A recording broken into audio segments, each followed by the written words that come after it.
माननीय नंद कुमार बघेल जी के द्वारा बुद्ध जी की प्रतिमा पर माल्यार्पण करते हुए। साथियों, हम बुद्धमय भारत चाहते हैं। जो लोग बुद्धमय भारत चाहते हैं वो हाथ उठाओ। बुद्धमय भारत, हाथ नहीं उठ रहा है। सभी लोग हाथ उठाइए। साथियों, बुद्धमय भारत का अर्थ क्या है? बुद्धमय भारत का अर्थ ये है कि हम बुद्ध के रास्ते पर चलेंगे। भगवान बुद्ध कहते हैं कि मैं कहता हूँ उसे मत मानो, वेद शास्त्र कहता है उसे मत मानो, ग्रंथ कहते हैं उसे मत मानो, भीड़ कहती है उसे मत मानो, तुम्हारा विवेक जो कहता है उसे मानो। यही बुद्ध धर्म है। बुद्ध कहते हैं कि एक झूठ 10 सत्य को नाश करता है। आप जैसे जैसे सत्य के मार्ग पर चलेंगे आपके लिए रास्ता खुलते जाएगा, रास्ता बनते जाएगा और काम बनते जाएगा।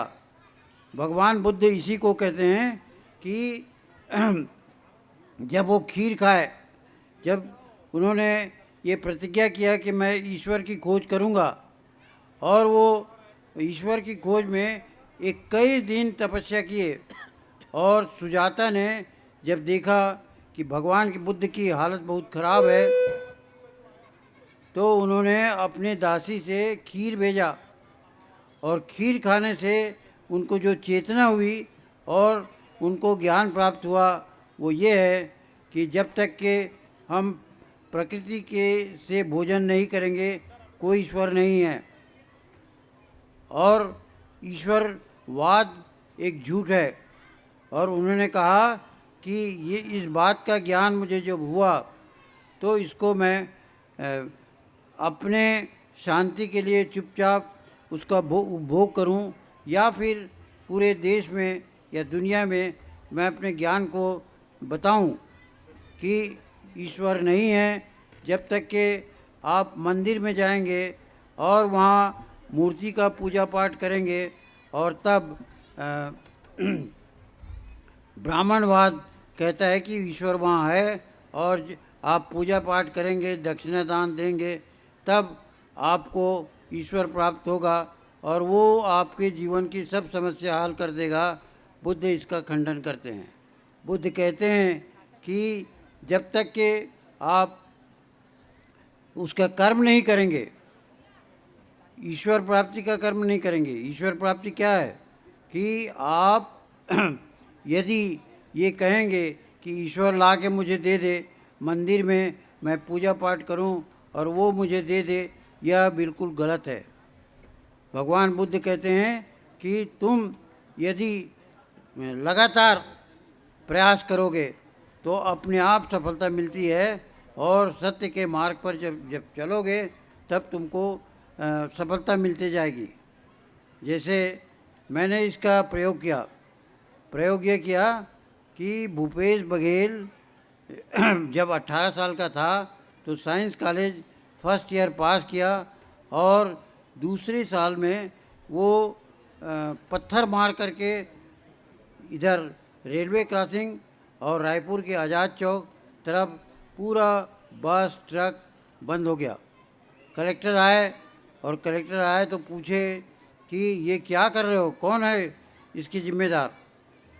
तो भूपेश ने कहा कि मैं हूँ, क्यों ये जाम किए हो?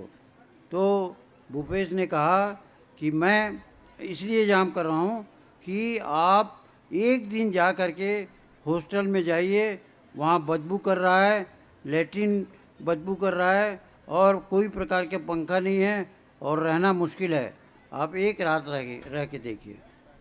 और कलेक्टर ने कहा कि छोड़ो, हम कल सब व्यवस्था कर देते हैं। और व्यवस्था हो गया, और उसके बाद भूपेश नेता बन गया। ब्राह्मण पारा के लड़के जब भी कोई बात हो भूपेश को सामने करते थे। और आखिर में क्या हुआ? आखिर में भूपेश बोला कि हम क्यों पढ़ेंगे, हमारे पास ज़मीन जायदाद है और इस खेती करेंगे और यहाँ पढ़ाई करके अपना जीवन बर्बाद नहीं करेंगे। तब मैंने कहा कि तुम्हारी बहनें इंजीनियर हैं, इंजीनियरिंग कॉलेज में भर्ती हैं, और वो तुमसे छोटी है और वो इंजीनियर बन जाएंगे और तुम साइंस ग्रेजुएट नहीं बनोगे। तो वो सिर गड़ा के खड़ा रहा और मैंने कहा, उस समय मैं बौद्ध धर्म को नहीं जानता था, और मैंने कहा कि यदि तुमको नहीं पढ़ना है तो मुख्यमंत्री बन के दिखाओ। और उस समय भूपेश ने पैर पड़ के कसम खाया कि मैं मुख्यमंत्री बनूंगा। मैंने उस समय कहा, मैं नहीं जानता था बौद्ध धर्म क्या है। उस समय ये कहा कि मैं कहूँ उसे तब तक मत मानना जब तक कि तुम्हारा विवेक न कहे। और उसने वही किया। आज मुख्यमंत्री बना है, मुझे पूछने नहीं आता। बहुत सारे जो राजनीति में हैं, वासुदेव चंद्राकर और दिग्विजय सिंह और विद्याचरण, श्यामाचरण, तमाम सब लोग थे, लेकिन उनके बच्चे इसलिए नहीं बने कि उन्होंने ये कहा आज्ञाकारी पुत्र बनाया। और मैंने कहा कि आज्ञाकारी पुत्र मत बनना, तुम आज्ञा पालन करोगे तो मुख्यमंत्री नहीं बन सकते। और आज इसीलिए वो अपने विवेक से, अपने बुद्ध धर्म के कारण वो आज मुख्यमंत्री है और वो स्वतंत्र निर्णय लेता है। और उसने दुनिया में एक मिसाल कायम किया कि 2500 रुपये कुंटल धान का, नरवा गरवा घुरवा बारी, गोबर 2 रुपये किलो से गोबर खरीदा और वहाँ वर्मी कंपोस्ट करके एक छिड़काव के विधि से एक नया जादू किया और दुनिया में एक नया बात भूपेश ने किया, सारा कर्जा माफ़ किया। और आज कोरोना के बाद भी भूपेश ने बुद्ध धर्म के आधार पर अपना बजट पेश किया और दुनिया में एक मिसाल पैदा किया। यह बुद्ध धर्म की कृपा है। बाद में मैं जब जेल गया था और वहाँ से जेल से जब निकला तो प्रेस कॉन्फ्रेंस दिया और एक दुबे जी थे, वो दुबे जी देशबंधु के संवाददाता थे। तो उसने कहा कि आप हिंदू धर्म को नहीं मानते? तो मैंने कहा नहीं, मैं हिंदू धर्म को नहीं मानता, क्योंकि देवी देवता और पत्थर की मूर्ति और मंदिर ये हमारी समस्या को हल नहीं करता। क्योंकि यदि देवी देवता हल करते तो आज 90% लोग गरीब नहीं रहते। गरीबी का मूल कारण उनकी जीवन शैली है। वो शराब पीते हैं, दूसरे काम करते हैं, मेहनत करते हैं, लेकिन वो बुद्ध के मार्ग पर नहीं चलते और इसीलिए गरीबी है। और तब हमने ये कहा कि ये जो मंदिरवाद है, ईश्वरवाद है, बुद्ध ने ये कहा कि ईश्वरवाद हमारी समस्या का हल नहीं कर सकता। और जब हम अपने कर्म को करेंगे और सत्कर्म को करेंगे, यदि आप कर्म करते हैं और गरीबी आती है, उसका मूल कारण क्या है? उसका मूल कारण ये है कि गरीब आदमी मेहनत करता है लेकिन शराब पी करके फूंक देता है, तो कभी उसको वो सुखी नहीं रह सकता। रावण ने इस पर कहा, रावण ने ये कहा कि आप पैसा कमाओ लेकिन वो सोने में सुगंध पैदा हो, उस पैसे का सदुपयोग हो। फिर दूसरा उसने कहा कि मैं यदि और जीता, लक्ष्मण को कहा, यदि और जीता तो मैं बिना धुएं के अग्नि जलाता। ये जो बिजली बत्ती जल रही है उसकी कल्पना रावण ने किया था और रावण ने 5000 साल पहले किया था। और उसने कहा कि ये जो बिजली बत्ती है वो बिना धुएं की अग्नि है। तीसरी बात उन्होंने कहा था कि मैं और जीता तो स्वर्ग के लिए सीढ़ी बनाता। तो स्वर्ग के लिए सीढ़ी को कैसे बनेगा? स्वर्ग के लिए सीढ़ी बनेगा जो गरीब आदमी मेहनत करता है, मजदूरी करता है और अपने जो कमाए हुए धन को शराब में, जुआ में फूंक दे, तो वो स्वर्ग के लिए सीढ़ी नहीं होगा। वो सद्मार्ग में चले और अच्छा रास्ता में चले तो वो जीवन में सुख सुविधा प्राप्त कर सकता है। आज भी जो लोग इस ढंग से अपना जीवन यापन करते हैं वो सुखी रहते हैं। भगवान बुद्ध का कहना है कि जो भी समस्या है, जब रोहिणी नदी का पानी उन्होंने का झगड़ा हुआ तो उस समय ये कहा कि पंचायत बैठा लो। सेनापति ने कहा कि नहीं, पंचायत हम नहीं बैठाते और युद्ध करेंगे। और तब भगवान बुद्ध ने कहा कि यदि युद्ध करोगे और हार जाओगे तो रोहिणी नदी हमेशा मल्ल कुर्मी के से जाता रहेगा, हाथ से जाता रहेगा। और इसलिए भगवान बुद्ध ने कहा कि हम युद्ध नहीं करेंगे, हम पंचायत करेंगे। तो आप अपनी जो समस्या है, जीवन की समस्या, पड़ोसी के साथ जो समस्या है, उससे युद्ध से नहीं, शांति से दोनों मिल बैठ करके, और दोनों अगर कहीं दोनों से शांति स्थापित नहीं होती तो पड़ोसी को बुला लो और अपनी समस्या को शांति से स्थापित करो। बुद्ध ने कहा कि यदि युद्ध करोगे और मल्ल, शाक्यवंशी और मल्ल दोनों युद्ध करेंगे, और यदि तुम हार गए तो हमेशा के लिए तुम्हारा रोहिणी नदी जो हिमालय से निकलता है, नेपाल से निकलता है, वो जाता रहेगा। और अंत में बुद्ध को ये बात माननी पड़ी कि मैं संन्यास लूँगा, क्योंकि सेनापति ने कहा कि संन्यास लोगे या तो आप खुद संन्यास लो, या आपके पत्नी चले जाएं, या फिर राजा शुद्धोधन के साथ जाओ। तो बुद्ध ने कहा कि मैं अकेले संन्यास लूँगा, और उन्होंने संन्यास ले लिया। जब शुद्धोधन ने फिर से बुलाया बुद्ध को, तो शुद्धोधन ने भेजा कि यहाँ का राजपाट संभालो, और वो बूढ़े हो गए हैं। और तब बुद्ध ने कहा कि मैं राम नहीं हूँ, ये बुद्ध एवं धम्म उसमें लिखा हुआ है, मैं राम नहीं हूँ जो 14 साल का वनवास लेकर फिर से वापस आऊँ, ये बुद्ध ने कहा। और बहुत सारे हमारे साथी कहते हैं कि वास्तव में राम कोई हुआ नहीं है, लेकिन ये बाबा साहब आम्बेडकर के किताब में लिखा हुआ है, इसलिए राम की अवधारणा को आप इनकार नहीं कर सकते। और राम दुष्ट आदमी था। कैसे दुष्ट आदमी था? वो सुनो सकल रजनीचर जूथा, हमरे बैरी विविध था। हमारे जो दुश्मन हैं विभिन्न झुंडों में इस देश में आए हुए हैं, ब्राह्मणों को कहा, तुलसीदास के शब्द हैं ये। और हमरे बैरी विविध बरू था, हमारे दुश्मन जो हैं विदेश से आए हुए हैं। और राहुल संस्कृतायन ने ये कहा कि ओल्गा से गंगा, एक किताब लिखा, ओल्गा से वो लोग आए और गंगा में आए, और राम ने क्या किया?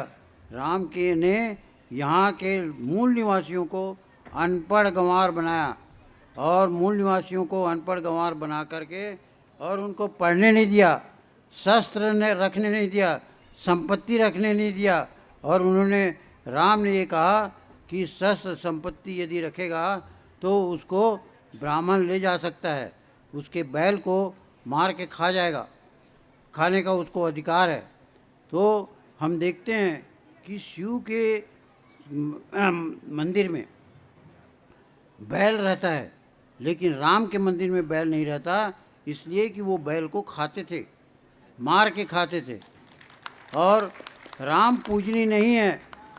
राम ने कहा कि सापत ताड़त परसुकांता विप्र पूज्य से गावई संता। यदि ब्राह्मण श्राप दे, ताड़ना दे, कठोर वचन कहे तो भी वो पूजनीय है। और पूजे न शूद्र ज्ञान प्रवीणा, यदि शूद्र कलेक्टर है, कमिश्नर है और दूसरे पद में है, ज्ञानी है, तो भी उसको मत पूजो। ऐसे राम को हम क्यों पूजें? जो खास करके पिछड़े वर्ग के लोग हैं वो पूजते हैं राम को, जो गलत है, जो हमको अछूत, नीच, दुष्ट कहे और इस देश के मूल निवासियों को गाली बके, ऐसे राम को हम पूज नहीं सकते। हमारे मान सम्मान हम कायम रखेंगे। ब्राह्मण को यदि पूजना है, ब्राह्मण कहता है कि मुझे पूजो, मेरे मंदिर में आओ, चढ़ावा चढ़ाओ, तो रावण कहते हैं कि तुम यदि इस ढंग से काम करते हो, बिना श्रम के खाते हो और हमको चढ़ावा चढ़ाने के लिए बोलते हो, और भगवान हमारा लिए भगवान हमारी रक्षा करेगा और हमारी समृद्धि लाएगा, ये बात बिल्कुल गलत है। खास करके कुर्मी समाज और जो पिछड़ा वर्ग है तमाम सब लोग ये बात को अवधारणा किए हुए हैं। भूपेश बघेल ने 2 साल पहले 27% आरक्षण की घोषणा किया और 27% आरक्षण में के बाद 41 ब्राह्मणों ने उसका रिट दायर किया और ब्राह्मण जजों ने ये कहा कि जाओ रिकॉर्ड लाओ कि कौन कौन लोग पिछड़े वर्ग के लोग हैं। ये जो रिकॉर्ड जब देखा भूपेश बघेल ने तो सारे रिकॉर्ड या तो जला दिए गए थे या गायब कर दिए गए थे और हम रिकॉर्ड पेश नहीं कर सके और हमारा जो आरक्षण है वो ख़त्म हो गया। तो इस तरह से ब्राह्मणों ने जो अत्याचार किया तो उसके खिलाफ हमने एक आंदोलन किया कि ब्राह्मण जब हमको आरक्षण देने के लिए तैयार नहीं है, हिस्सेदारी देने के लिए तैयार नहीं है, तो उन ब्राह्मणों को वोट देना बंद करो। तो पिछले समय एक भी ब्राह्मण मेयर नहीं बना, एक भी ब्राह्मण जिला पंचायत अध्यक्ष नहीं बना और इस तरह से पूरे छत्तीसगढ़ में ये बात फैल गई कि ब्राह्मणों को वोट नहीं देना है। देश को किसी प्रधानमंत्री को बेचने का अधिकार नहीं है और इसलिए हम उसका विरोध करेंगे। कोरबा का कोयला, भिलाई का लोहा, नगरनार का, जगदलपुर का खदान, ये सारे अडानी अंबानी को बेच रहा है और देश को बेचने का अधिकार किसी प्रधानमंत्री को नहीं है। जब हम ईवीएम के विरोध करते हुए अडानी और अंबानी को हराएंगे तो अमित शाह को हराएंगे, तब एक समय ऐसा आएगा कि मोदी को अपनी जान की भीख मांगना पड़ेगा, क्योंकि जो प्रधानमंत्री हमारे संपत्ति की रक्षा नहीं कर सकता, प्रधानमंत्री हमने इसलिए बनाया है कि वो हमारे देश की संपत्ति की रक्षा करे और जो बेच दे देश को वो देशद्रोही है, उस पर देशद्रोह का आरोप लगाया जाएगा और ईवीएम के जो परिणाम हैं उसके खिलाफ हम आंदोलन करेंगे। आज के भूपेश बघेल ने जो घोषणा किया है कि हम कांग्रेस पार्टी लड़ेगी, तो हम उनके साथ हैं, क्योंकि देश की संपत्ति को हम किसी भी हालत में बेचने नहीं देंगे। कल मैं फिर आपसे मुलाकात करूंगा 10-11 बजे और हम कोई निष्कर्ष में पहुंचेंगे। मैं विदा लेना चाहता हूँ।